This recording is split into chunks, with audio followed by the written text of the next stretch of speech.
બ્રહ્માંડના સૌથી ઊંડા અંધકારમય ખાડાઓમાં જુઓ, આપણા સૌરમંડળના શાંત સીમાડાથી પણ દૂર, અને ત્યાં તમને હિંસાથી બનેલી એક રચના જોવા મળશે.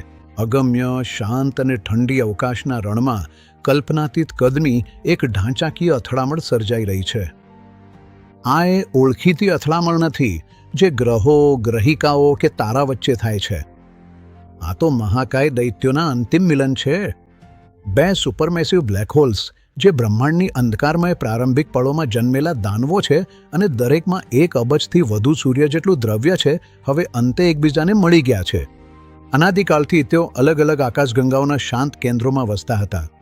પણ જ્યારે તેમની યજમાન આકાશગંગાઓ કરોડો વર્ષોમાં અથડાઈ અને એકબીજાને ફાડી નાખી, ત્યારે આ બે ગુરુત્વાકર્ષણના આધારસ્તંભો ડાયનેમિકલ ફ્રિક્શનના અદૃશ્ય હાથ દ્વારા એક સામાન્ય કેન્દ્ર તરફ ખેંચાઈ આવ્યા.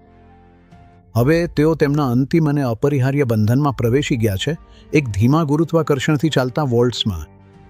દરેક પરિભ્રમણ તેમને પ્રકાશ વર્ષના 1 અંશ જેટલા નજીક લાવે છે.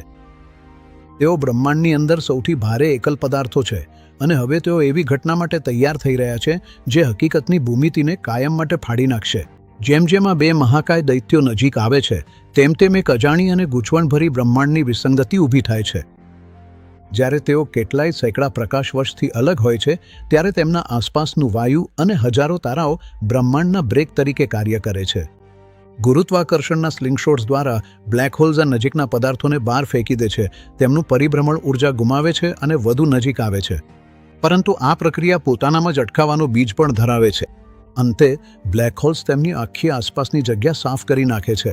તેઓ દરેક વિખરાયેલા તારા, દરેક ધૂળના વાદળ અને તેમના નજીકના વિસ્તારમાં આવેલા દરેક વાયુના અણુને દૂર ફેંકી દે છે. અચાનક બ્રહ્માંડનું બ્રેક અદૃશ્ય થઈ જાય છે.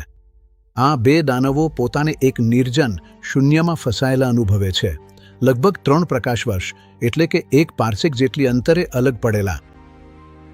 ખગોળશાસ્ત્રીઓ આને અંતિમ પાર્સેક સમસ્યા કહે છે.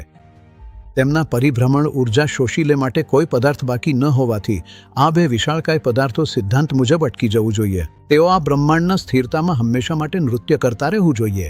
પણ આપણે જાણીએ છીએ કે એવું થતું નથી, કારણ કે જ્યારે અંતર માત્ર પ્રકાશ વર્ષના ભાગોમાં ઘટી જાય છે, ત્યારે બ્રહ્માંડ એક બીજું ઘણું વધુ ભયાનક યાંત્રિક તંત્ર સક્રિય કરે છે.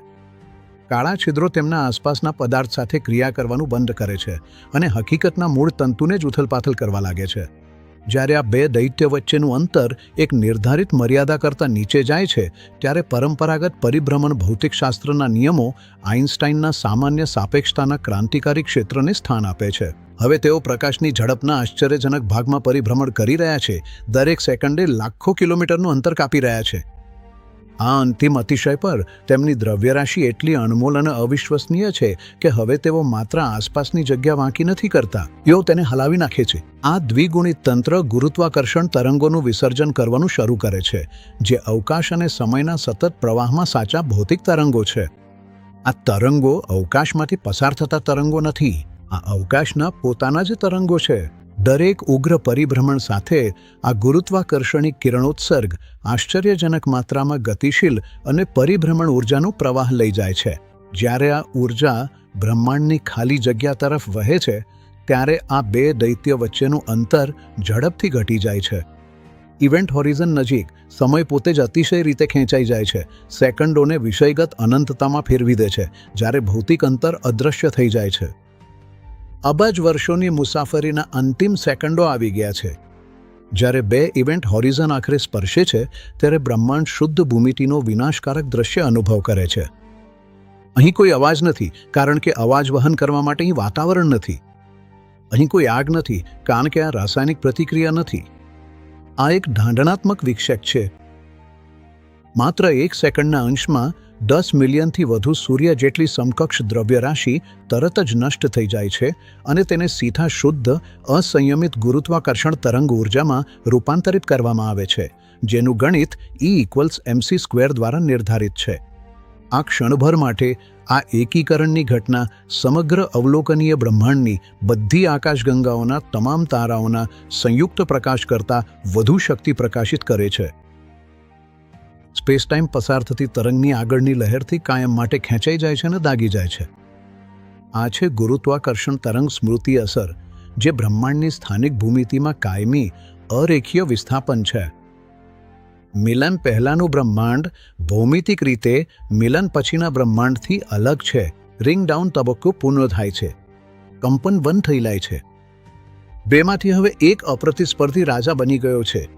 આ બ્રહ્માંડની તોફાની ઘટનાઓ પછી જે બાકી રહે છે તે છે સંપૂર્ણ શાંતિ. હવે એક નવો દૈત્ય, અણમાપ વજન ધરાવતી એકમાત્ર સિંગ્યુલારિટી, કાયમ માટે બદલાયેલી આકાશગંગા પર શાસન કરે છે.